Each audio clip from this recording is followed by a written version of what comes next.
Hello, everybody out there on YouTube and the wonderful world of the wide web. My name is Donnie. Yes, my full name is used on this account and my TikTok account. My TikTok account is probably going to be the very best way to know what my current content is going to be and future videos on here. So you'll be able to follow me. If you follow me on TikTok, you'll be able to actually get short tidbits of finding out what my longer videos are going to be on here. This one is going to be a pagan Wicca witchcraft kind of video, as the title will most likely be a good hint to. Now, just want to make a quick few announcements on the video and stuff like that, and a couple of disclaimers. Number one, if you don't want your kids watching these videos because you feel they should be raised in a different, that they're being raised, that they shouldn't be exposed to it, go ahead and have them get off this video, and maybe take them off this channel, because yes, this is a personal account, but there will be a lot of content on here from my own personal beliefs, and I'll probably even make videos on other beliefs that I have studied in my lifetime. This video will be long because it is covering a history of paganism, Wicca, and whatnot.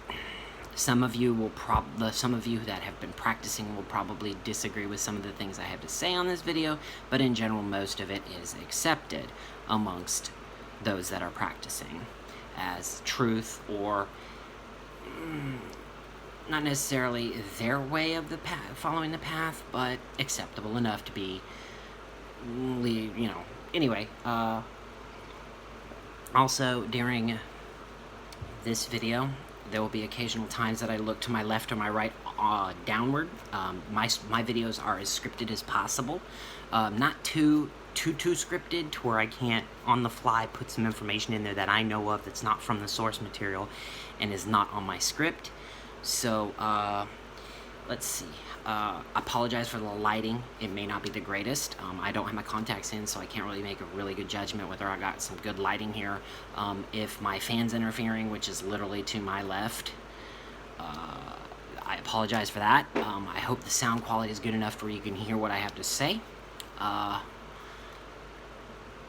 Another disclaimer for parents: if you don't like the fact that I smoke, because I will inevitably get a cigarette during most of these videos, that's kind of not my problem, and you can get mad at me and leave bad comments down in the little thingy down there. If you wish to, you can leave comments on my TikTok, but it's not going to, well, actually, I won't be smoking on TikTok because it's against their terms and conditions of use, so, but on this, they really don't have that. YouTube sees it the way many of us do, and is fair. It's your job to parent your kids, not mine. And I'm not going to change who I am because you don't like it. Yeah, that sounds a little arrogant of me, but hey, I shouldn't have to change who I am because you don't want to parent your kids.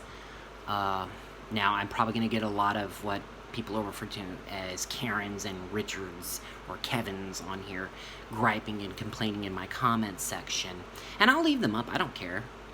I'm all for healthy debate and discussion, but try not to get too disrespectful, or I will probably end up blocking and deleting your comments. Comments will be open. I'm not going to have to approve any of them because, quite frankly, I had 2 jobs.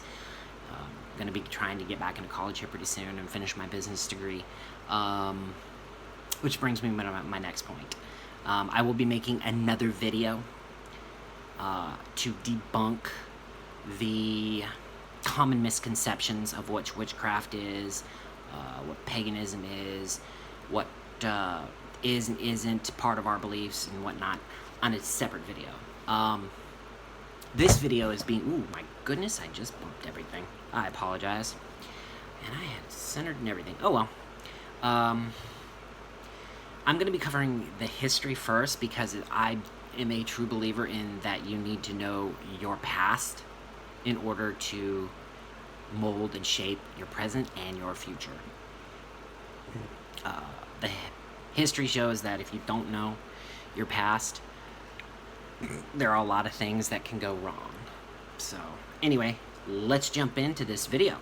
I will be adding other things to it, sound and whatnot, as I go along in future videos. So right now, this is basically just going to be the ambient sound around me and my voice. And I hope maybe one day I'll get some money together and actually get, because right now I'm just recording on a phone. I might start recording on my tablet, which is next to me. But maybe I'll get some more professional things and actually set up a small corner of my room as a studio, because right now I'm using a workbench that I do cell phone repair and tablet repair from at home. Mostly I do that stuff for friends that can't really afford the prices of a lot of the repairs they need done. So yeah, I might be able to give out tech advice and stuff like that in other videos, because like I said, this is a personal channel, so there's not going to just be things related to my spiritual beliefs and the spiritual beliefs that I wish to discuss on this channel. So if you get one of my videos and you're only on my channel for paganism and Wicca, that's fine, it's cool, I don't mind it, but there will be videos that have nothing to do with it, because a part of a person's life is their spiritual life, but they do have other parts of their life that they find important. It is a major point, well, your spiritual beliefs should actually be something that is a major part of your life, because it shapes and molds you into the person you're going to be. So let's go ahead and dive right in here, because I have spent the last 6 minutes talking about nothing to do with what tonight's topic is going to be. And yes, I'm making this video very, very late at night. I'm very much a night owl. There will be times where I literally watch the sun fall and then rise back again the next day before I've actually fallen asleep. That usually happens when I have closing shifts. This whole COVID situation has changed a lot of things in everybody's lives and has affected everybody in that. And I will be doing videos covering things on that, like I did a video on masks. That was literally my first video on this channel and on YouTube, was talking about masks because they are so important. But let's get into the history of witchcraft and Wicca. The earliest roots, which, to be fair, are undocumented. We can't really know all the things that was going on back then because there wasn't a written record. Written records were not something of the history of mankind. A lot of our history is basically dictated to be what we've started writing down and in recent times recording as history. What a lot of people make the mistake of is that they forget that you have a history, or we have a history. All mankind has a history that began long before we had written word.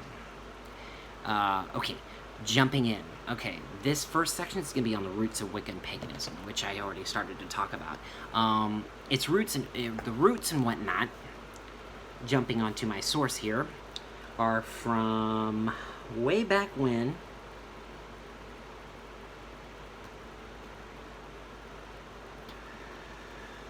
Make sure I'm on the right freaking page here. I apologize. There we go.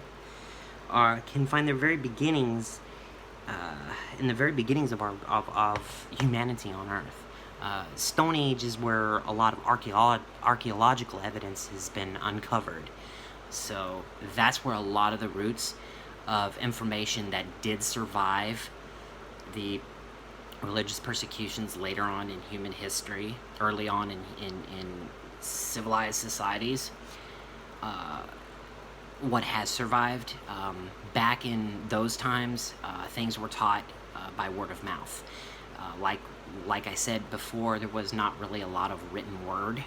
It was passed by word of mouth, from teacher to student, and from when the student took over as the leader of spiritual. Yeah, I know I'm doing that finger quote thing. That may annoy a few of you, but It's an old habit. Habits die hard.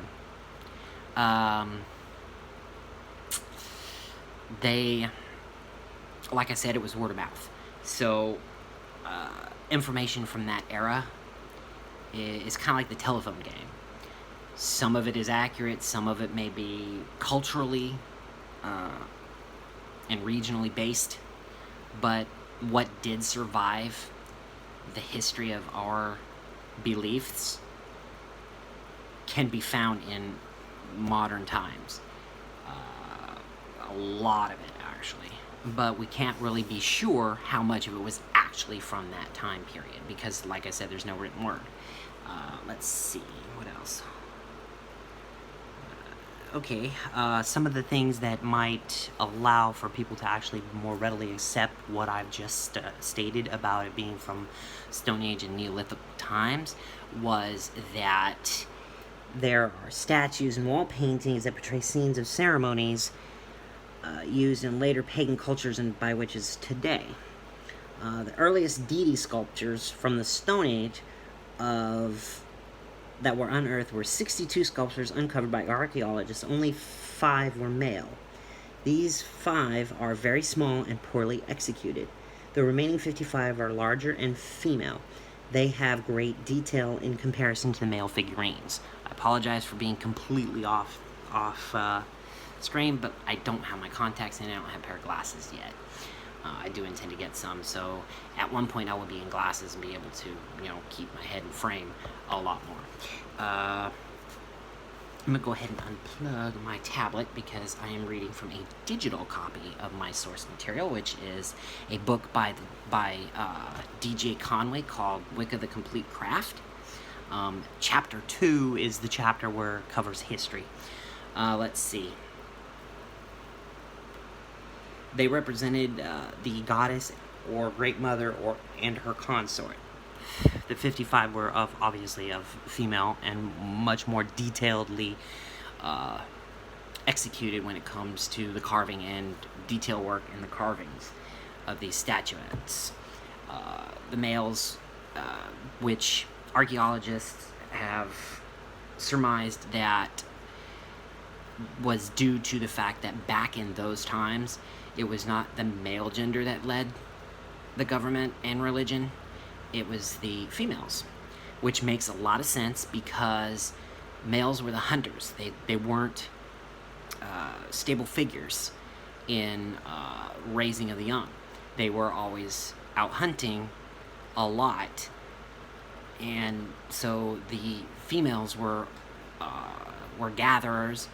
The hunting and gathering thing and the migratory nature of that time period for humanity was such that the females had more of an active role in rearing children.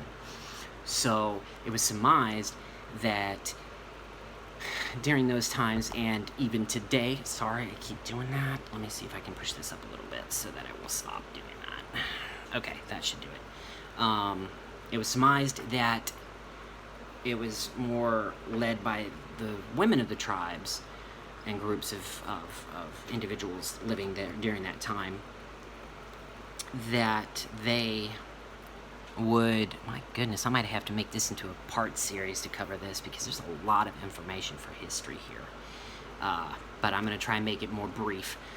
These beliefs are the foundation, the bedrock of pretty much all polytheistic beliefs out there.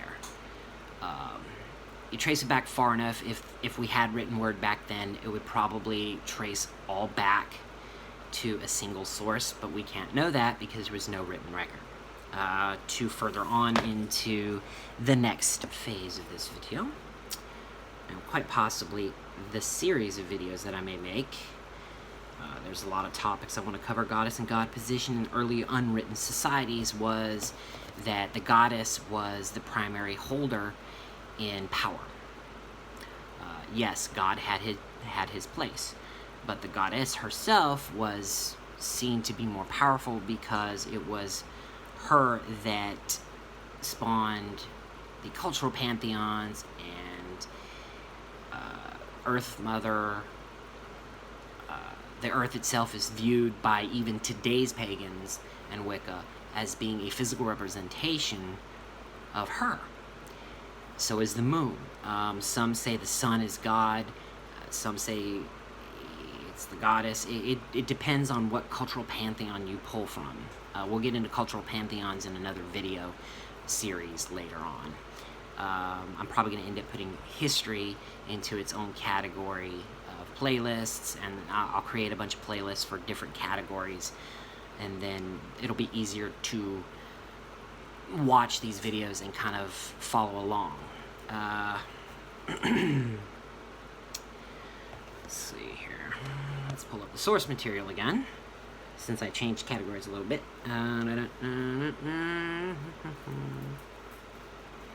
Creative endeavors were much more important to earlier societies because, let's face it, there's only so much hunting and so much gathering you can do. So the creative nature of humanity was, not that I'm saying that the creative state of humanity right now is not there, but since our focus is mainly work, so we can pay our bills, it's not as, I don't know how to put that without possibly offending some of the artists out there that is their job, but I guess what I'm trying to get at, I might as well just come out with it, is that, hell with it, the creative endeavors were more important to societies early on. That's how a lot of things began to develop. Clothing, how to make clothing, basket weaving, creative things that bettered their lives. They didn't really focus much on things that wouldn't better their lives or make it, like spears and better spears for hunting with, better nets to catch fish with, things of that nature. Developing that technology. Developing technology to learn how to grow plants so they don't have to move around as much, so they can survive in one place longer, so they don't have to continue the migrating as much. That came later on in society, though. And yes, this video is already 17 minutes long, and I'm already a little irritated because I didn't cover nearly as much as I wanted to in this video. I wanted to get way further into way closer to current history than this, but that's okay. Let's see. It wasn't later on in societies that when men started to take a more aggressive role in government and religion that you find war, and that's actually one of the other topics I wanted to cover here, that you find war and defensive walls and actual weapons that weren't just hunting implements. They were actually war instruments. In fact, swords were not a big thing until men started taking over the government and the society's governing bodies and councils and whatnot. Men began to take more active roles in both religion and governmental politics at that time. And then that's when you saw defensive walls jump into the game, as they'd say. Now, at some point, the goddess was delegated down to a lesser role in societies, and now we're getting into more modern history, which is awesome, which was kind of the point. But I will probably be, like I said, making another video, a part 2, if you will, on history. Yeah, it's kind of late, but, excuse me. I completely lost my train of thought. That's why it's scripted, so I can get back to it. Okay. When things began to shift from the goddess to more active role of God because of male change in governmental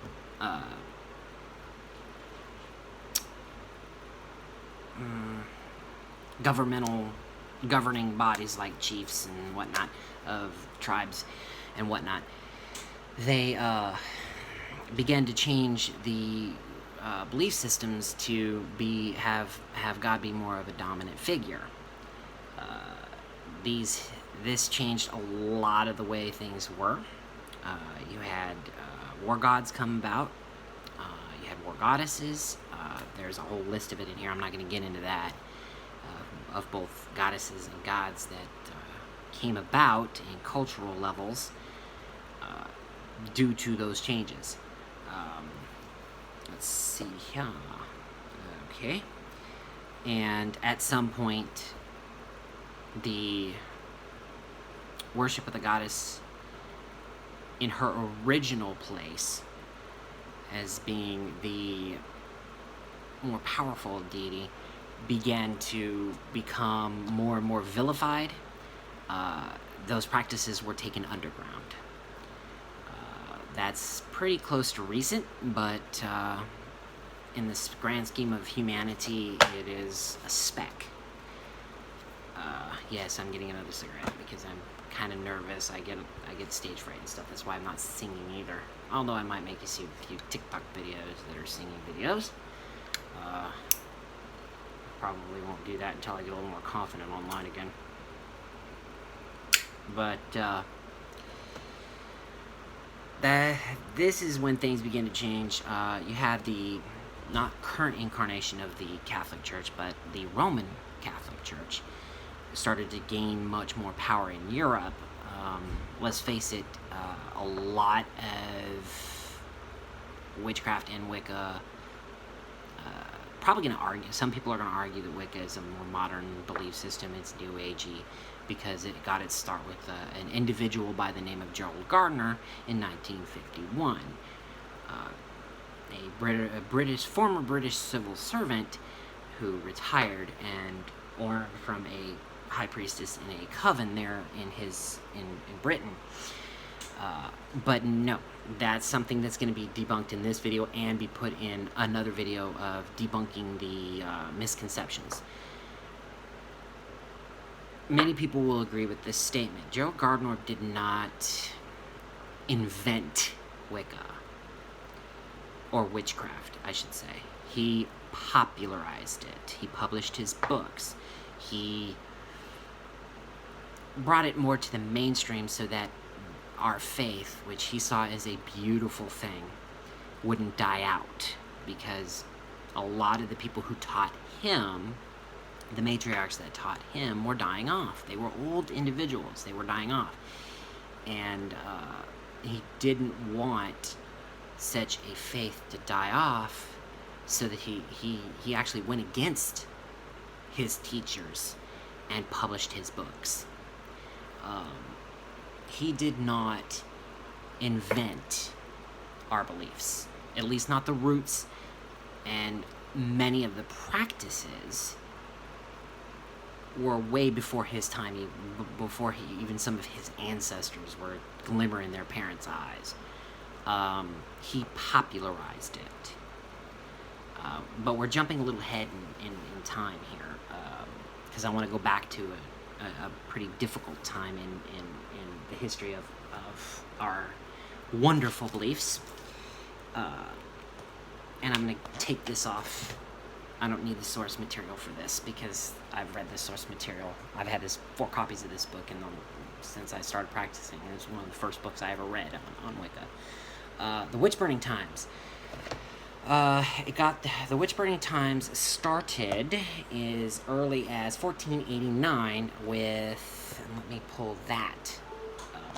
I don't want to give the miss thing, 1489, let's see.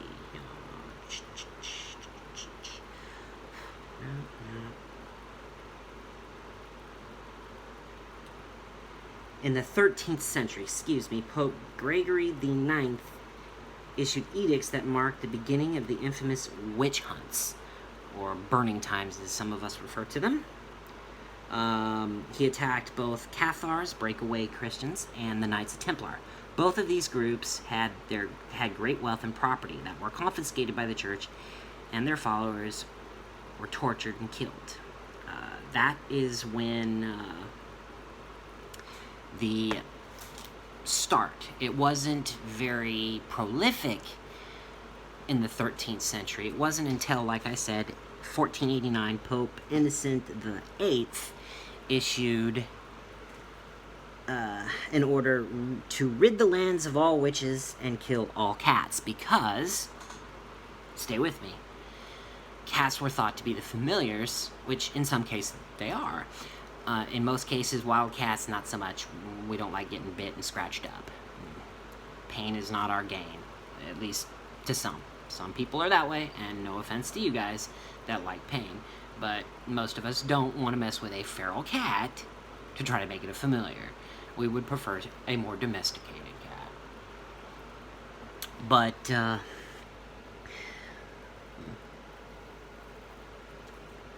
one of the most notorious books that really started kicking things off was the book that Pope Innocent VIII commissioned to be made, called the Malleus Maleficarum, or Hammer of Witches.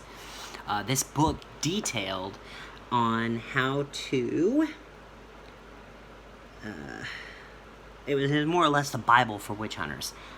It detailed how to torture people to obtain confessions. The expense for every form of torture was billed directly to the victim. Confiscated properties, wealth, and whatnot. And even the lowest beggar that was accused of witchcraft back in those days would lose everything. Sometimes even the clothes on their back, because they were either...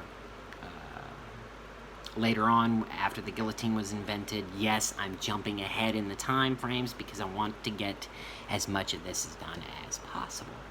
I hope I haven't reached over my time limit, but because I'm at 26 minutes right now, I'm not sure how much time I'm going to have on this. So if most of this is cut off, I will review the video and see how much was cut off and start off where this video cuts off. But I'm going to go ahead and see if I can record the entire script. And if not, well, part 2 will come. It was actually two Dominican priests, two German Dominican priests, Jacob Springer and Prior Heinrich Kramer, that actually wrote the Malleus Maleficarum. If you want to know more about the details in that book, it can be found online, I believe. I haven't done recently done a search to see if it can be found, but I have looked into a couple pages of it, and it's pretty dark stuff. That's why some forms of torture, confessions obtained when a person has endured some of the forms of torture that are in that book, became inadmissible in court, because when you have your nails ripped out with a pair of pliers, I don't know about you, but I'd be hard-pressed not to tell them anything they wanted to hear, even if it was a lie, just to have them not rip out the other 9, you know. Let's see. The church immediately appointed inquisitors, all male, and we can actually validate that claim as being that most of the inquisitors were male, was because back in those days, women could not be in the priesthood. They were not allowed to speak against church doctrine. Fun fact, a woman could be put to death for something as simple as a miscarriage, even if the miscarriage can be directly linked to her husband beating her back in those times. Yeah, things were not good at this part of human history. And I'm not just talking about for women.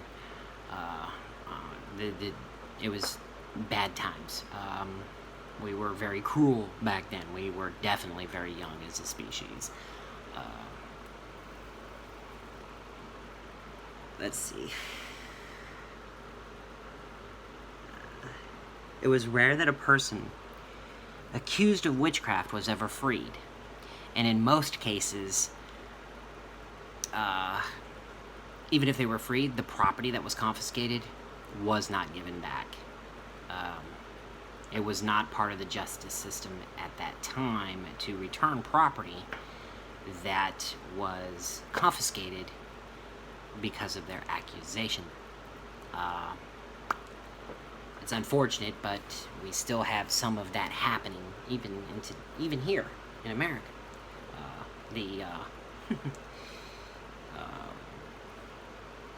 There are still laws in the books where police can. It's called civil asset forfeiture, where if a cop pulls you over and decides that, oh, hey, what you got all that cash for? And he decides to take it, he can say it was suspected of being part of illegal activities. So, my advice to you is not to carry a lot of cash. These days, you can even purchase a car with your card. Go into the lot, say I want to put a down payment on that bad boy right over there, and hand them your card. Your down payment will be charged to your card, which you might actually have to call your bank and say, hey, look, there's a charge coming in for a hefty amount. I'm putting a down payment on a car from such and such place, so that your bank won't flag it as a possible fraud. But we're getting off topic here. This is supposed to be a history of witchcraft and paganism and Wicca. Now we're getting into the area of it was believed back then that women were evil until dead, so that they would at some point commit a crime, guilty of something evil. In clergy's mind, they were guilty of something evil until they were dead. Using fear was as a major weapon. Witch hunters coerced many good church-goers and priests to take an active part in accusations, tortures, and murders of their fellow countrymen. However, even those that spoke out against it were usually put to death. It was thought that the witch had cast a spell on this person and taken control of them in some way. So, yeah. A lot of things were blamed on we were used as a scapegoat a lot of the time. The scapegoat bit was really hammered into society of that time period when the Wichitans disease showed up, or better known as Black Plague, or bubonic plague. It was blamed on witchcraft. They didn't really make the connection of the rise in rat population due to the lack of wild cats to capture those little four-legged fun things that they're there. So it spread pretty quickly. The witch hunting and burning and persecution even spread into the Americas. One of the more notable one is Salem. Yeah, that was a bad part in American history too. It's spoken of quite a bit. Let's see. Crimes against witches back during persecution were wide.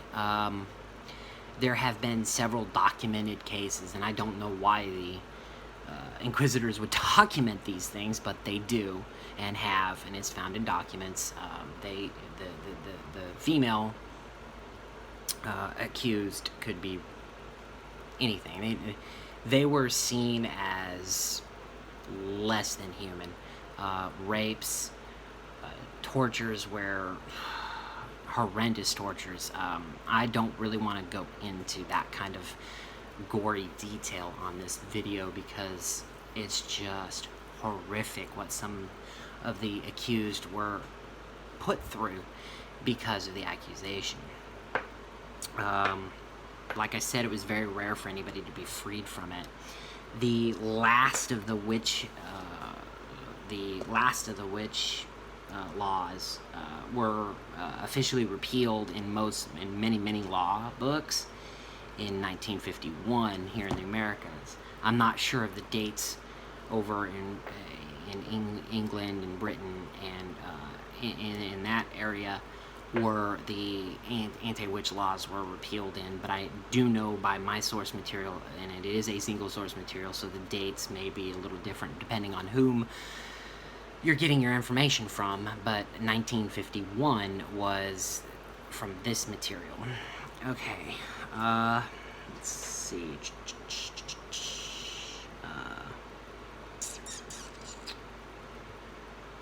It's estimated that, let's see, 9 million died during the cruel witch hunts in Europe.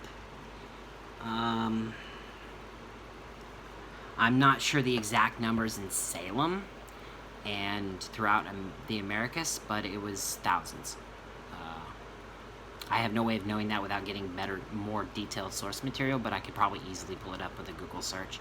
And of course, if you still want to know, you could do the same Google search as me.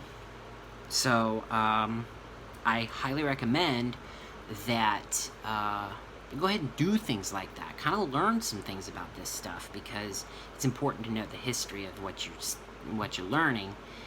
And if you do choose to practice, it's good to know the history of what's going on. Don't let it poison you, though. Don't let it bring up a hatred for non-believers, because then we're no better than they were, and they are actually acting as if things have changed really that much. We're not burned at the stake anymore, but we certainly are persecuted. Back in the 50s and 60s, you were good to lose your job and everything you own if you were found to be practicing anything other than Christianity. So we were underground for a long time. That changed a lot of things. It wasn't until later on in our own history here in America that we were given protection under law. But we couldn't use the terms pagan or witchcraft because there's no centralized governing body for it. It's not a real well defined. Wicca, as Gerald Gardner is said to be the father of Wicca, because he took the beliefs he was taught by the priests he learned from and printed it out in book form, that because it's structured as it is, it was accepted as the official term that would give protection under law for freedom of religion here in the U.S. I did at one point know the dates when that occurred, but I'm not really sure. It was quite a while ago. We've had protection under law for quite some time. Let's see. Let's look at my notes here. Wicca's true beginnings. As far as the term, I can't really say whether or not Gerald Gardner was the man that coined the phrase Wicca, or Wiccan, singular, but he certainly popularized it, at the very least. Let's see.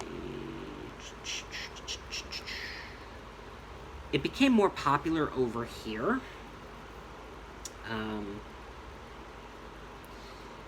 But it is very unlikely that those that claim, oh, I'm from a rich family history of this, and you might be. I'm not gonna argue. I don't want to get into any arguments on here or on my TikTok channel, saying that, oh no, none of you can truly claim an unbroken link all the way back into your ancestry to a specific cultural, magical background, because let's face it. During the witch burning times, any material written down about it was destroyed. The Inquisitors would burn anything that had anything to do with witchcraft that had been written down. That's why during those times it truly became word of mouth that you were taught this. Yeah. There were some secondhand accounts from individuals that, if you were taught this, and you ratted out the group you were practicing with, that they wouldn't torture and be that cruel as the Inquisitors were, but you were probably ended up killed for it, because you would be endangering the lives of everyone in that group, and they were very, very selective, and that's probably what allowed them not to have to really do as badly when it comes to killing their own students. Most likely, I would like to think that if you did betray them, that they would change their sites of practice. They would leave the towns they were living in and go to another one and just live there on the outskirts of some other town, so that things are not like they are now. We tend to think in more modern terms that, you know, we're well connected through, you know, media and you know, social media and telephones and stuff like that. But back then, if you traveled 50, 60 miles from your home village, you could set up a whole new life there, and no one would even know. You just fell off the face of the planet from where you came from.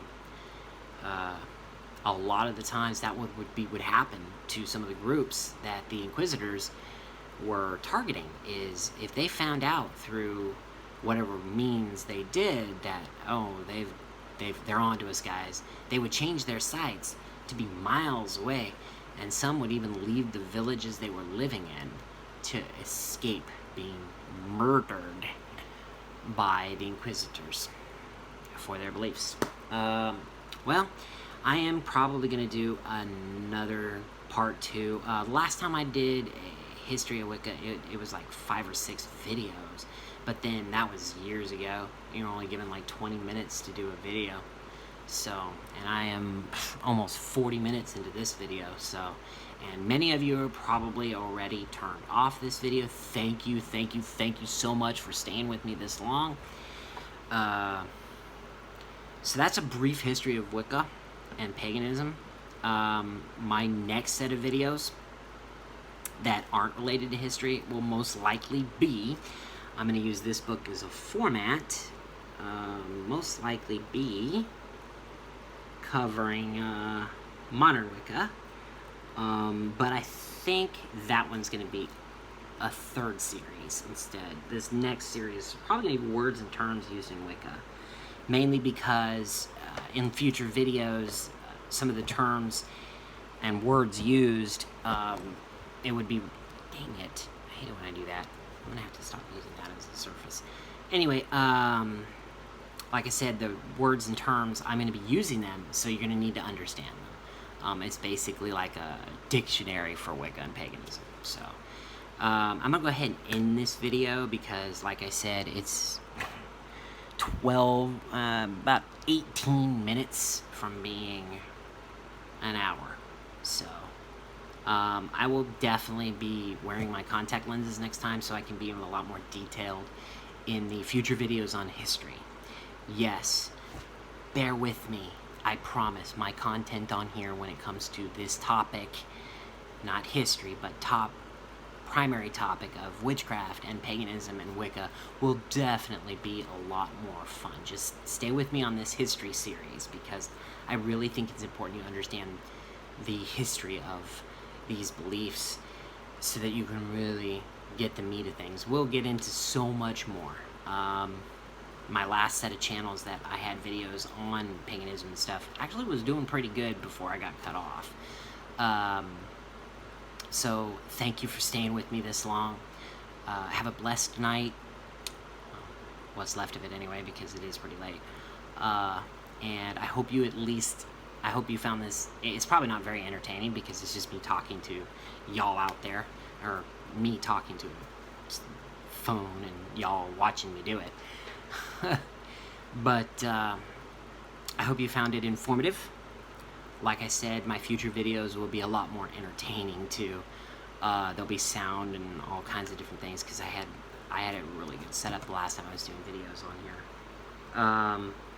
So you guys have, like I said, have a blessed night. Be safe.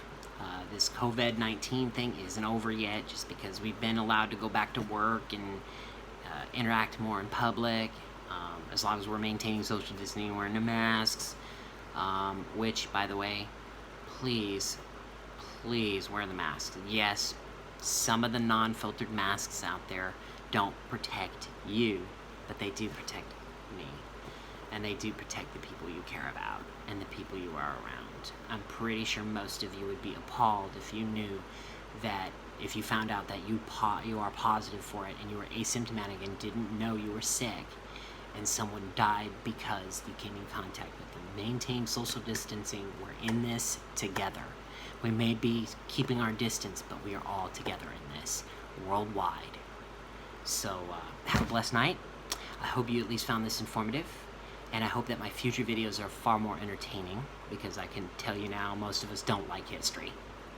So good night.